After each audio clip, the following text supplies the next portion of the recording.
Tira Brigada! Mga kabrigada, abay, pag-usapan na naman natin mga kabrigada, itong isyo ng cooperation ng Pilipinas dyan sa International Criminal Court mga kabrigada. Di ba, may mga statement, Brigada Gabs. Ang Executive Secretary na abay, makikipag-cooperate ang gobyerno ng Pilipinas sa investigasyon mga kabrigada sa war on drugs during the Duterte administration. Yan. Yung una nagsabi niyan, partner, si Justice Secretary Boying Remulla. Pero kahapon may paglilinaw yung ES. Ang sabi nila, hindi magbabago yung posisyon ng gobyerno na hindi tayo papasakop ulit sa ICC. Pero hindi nila pipigilan kapag meron ng pagpasok ng Interpol. Pero medyo complicated yung mga statements na yun, Brigada Gabs. Hindi nagbabago ang paninindigan ng Pilipinas, pero magko-cooperate. Abay, parang complicated. Diba? Pero ano ba sa tingin mga kabrigada ng Assistant to the Counsel ng mga complainant dyan sa ICC? Si Atty. Cristina Conti, nasa linya ng ating komunikasyon. Atty. Chris, magandang umaga po sa inyo. Yes, magandang umaga. Unang-una po, Atty. Chris, ano pang basa ninyo doon sa mga latest pronouncement galing sa Philippine government as to the cooperation nito dyan sa International Criminal Court? Sa amin, welcome yung development or welcome yung bagong statement, updated statement ng Secretary of Justice. At meron yung legal na basehan. But even if, notwithstanding yung sinabi ng ating Executive Secretary na, well, the previous position stays, alam mo yun, lamang ang legal na basehan kaysa sa political na basehan. Kasi yung nakikita lang namin dun sa political na statement, because it's yung sovereignty. Pero the sovereignty issue is also a legal question. Okay? At para dun sa iba pang malilikot ang utak, siguro yung political na dahilan or ang statement dito ay dahil hindi namin nahayaan na kanina hindi papasakop yung Pilipinas, ba? Parang ganun yung discussion. Pero para sa iba, ang tingin nila dito, yung statement na ganun ay para hindi hahayaan na yung ICC ay mahuli o kaya maparusahan si Rodrigo Duterte at yung mga kasama niya. Mas ganun pa yung political underlying tone. Pero yung all the legal instruments point to yes, they can. Tapos particular dito sa enforcement, itong sinasabi sa Interpol, papasok ito doon sa enforcement ng warrant of arrest o yung mismong paghuli kung sakasakaling merong order. At yung legal basis dito ay una, ang Pilipinas ay miyembro ng Interpol, the International Police Organization, kung saan kailangan mag-cooperate tayo in terms of information, in terms of mutual enforcement, kung sakasakali, of warrants of arrest. Ang ICC may agreement sa Interpol. Kaya lahat ng warrant of arrest ng ICC dinadaan sa Interpol.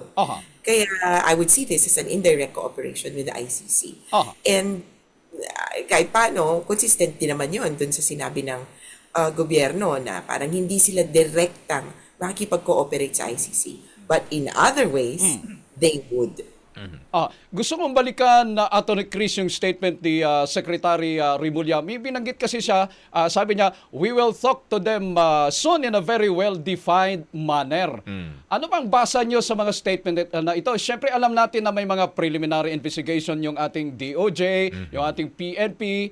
Are we seeing na maaring i-share ng Philippine government, ng DOJ, yung kanilang findings doon naman sa mga investigators ng ICC? They could, although they are not beholden to. Hindi naman sila required na i-share kung anong information nila. Ganun din naman yung ICC. Hindi sila required na i-share kung anong information. Pero ang nakikita ko, isang posible ay yung exercise, yung tinatawag nga na prosecutorial discretion. Kung napapansin nyo, di ba, pagkakasuhan na, yung prosecutor, yung importanteng player, at siya yung pwedeng magsabi na, palagi ko ito, pwedeng kasuhan, itong kabila, hindi pwedeng kasuhan. Ganon. In fact, dito nagkakaroon ng yung pagkakataon na merong, ito, isi-state witness ko. Yan. Ito yung pinaka-mastermind, kaya ito yung dapat kasuhan. So may mga ganong exercises of prosecutorial discretion. Posibleng dito sila magkausap na kakasuhan namin si ganito sa ICC. Kaya kayo nang bahala dyan. Pero dito sa Pilipinas, ito ang kakasuhan namin. Okay ba yun? So that could be a viable discussion, I think. Reasonable conversation yun sa pagitan ng mga prosecutor na hindi nag-overlap yung mga kakasuhan at parang wala ring yung tinatawag na parang forum shopping. Hindi exactly, no? Pero kumbaga hindi yung may multiplicity of suits, yung paulit-ulit yung mga kaso, yung isa dyan or yung lahat dyan, posibleng madismiss dahil hindi naman pwedeng makasuhan yung isang tao tungkol sa isang krimen sa iba't ibang lugar. Okay.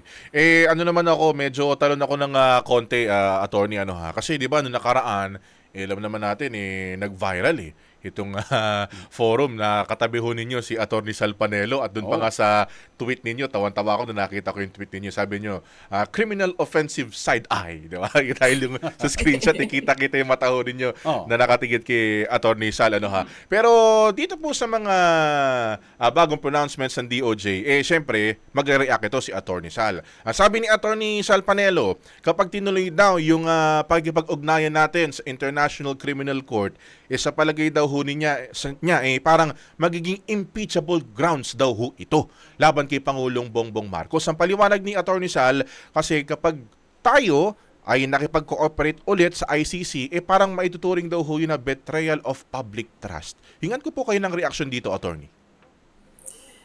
Yung public trust sa kasalukuyan ay pabor sa pag-iimbestiga nitong war on drugs.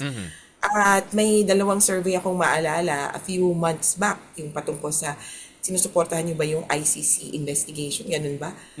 Oo. At yung most recent, ito yung mas familiar ako, yung 53% yata yung thereabouts. Itong Quadcom, yung do you support that investigation, 61%.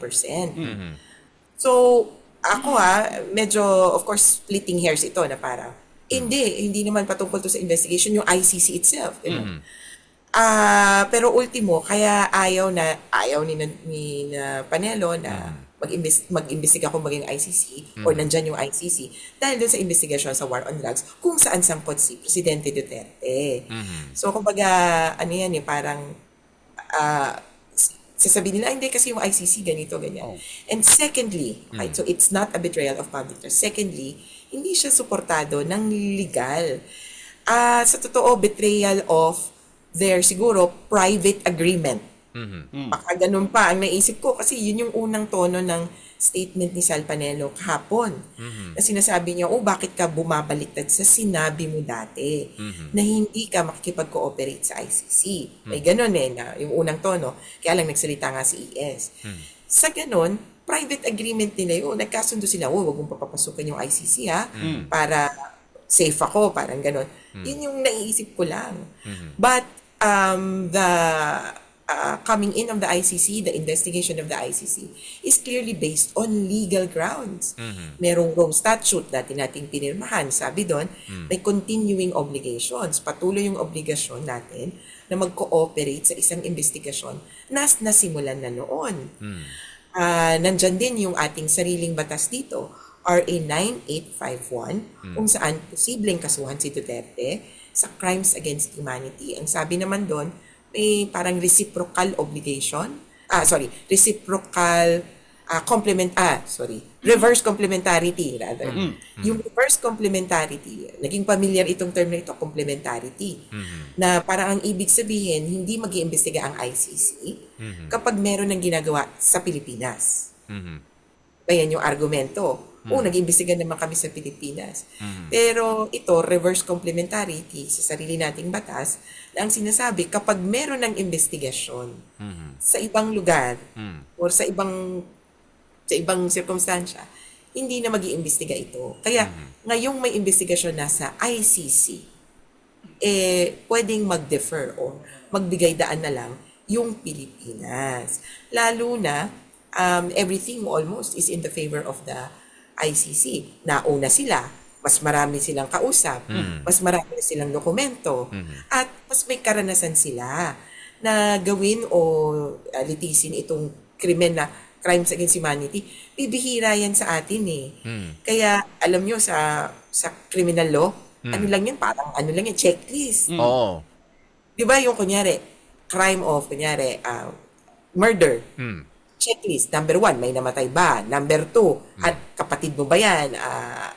Tatay mo ba yan? O hindi. And then, yung qualifying circumstance, paano yan pinatay? Treachery ba yan? Patalikod ba yung pinatay? Etc. Pag na-check mo yung mga elemento, go ka na. Dito sa crimes against humanity. Tapos ito, paano kung may duda? Sigurado ka bang namatayan? Wala namang nakitang katawan.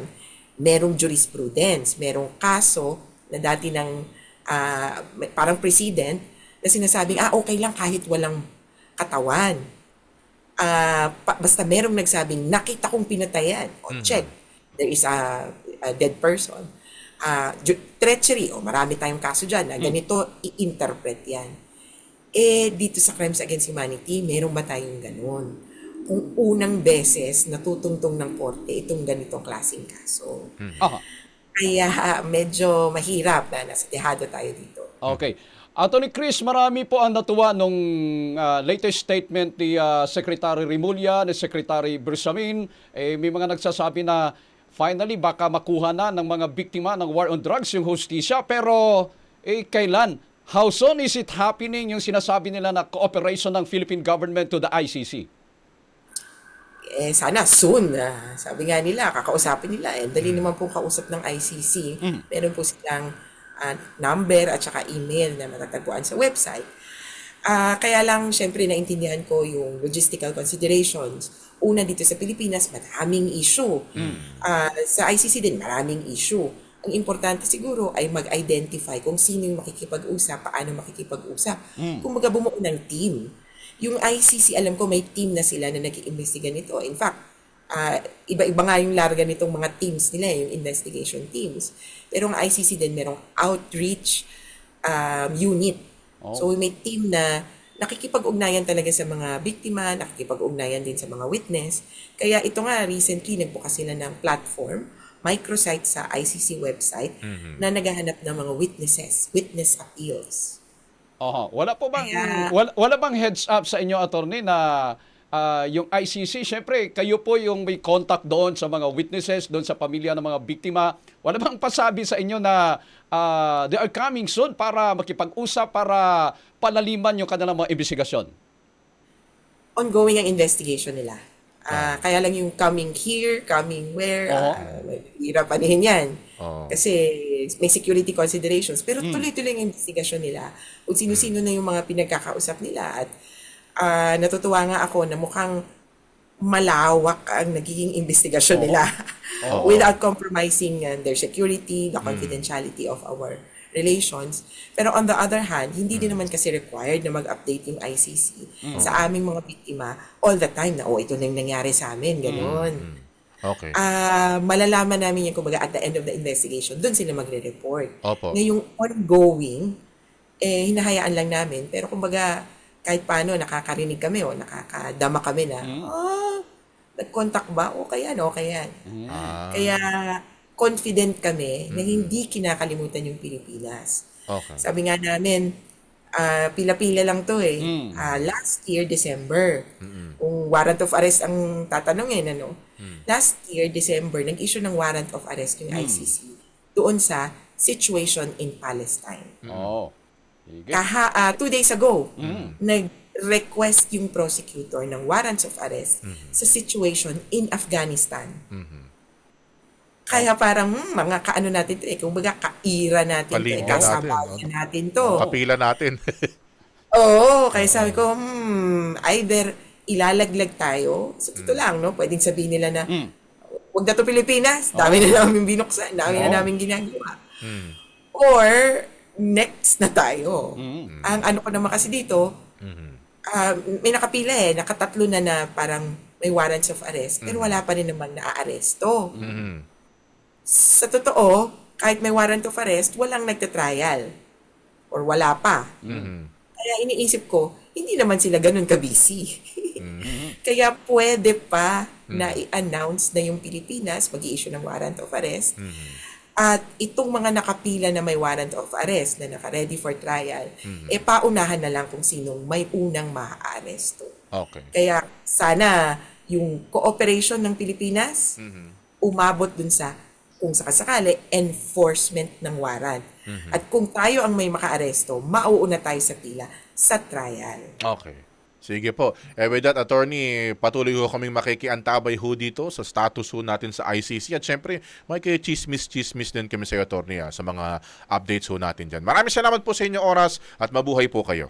Salamat po. Salamat, magandang umaga. Ating oras mga kabrigada, alas 8:02 ng umaga. This time check is brought to you by DriveMax Coffee. Ligayang tuloy-tuloy.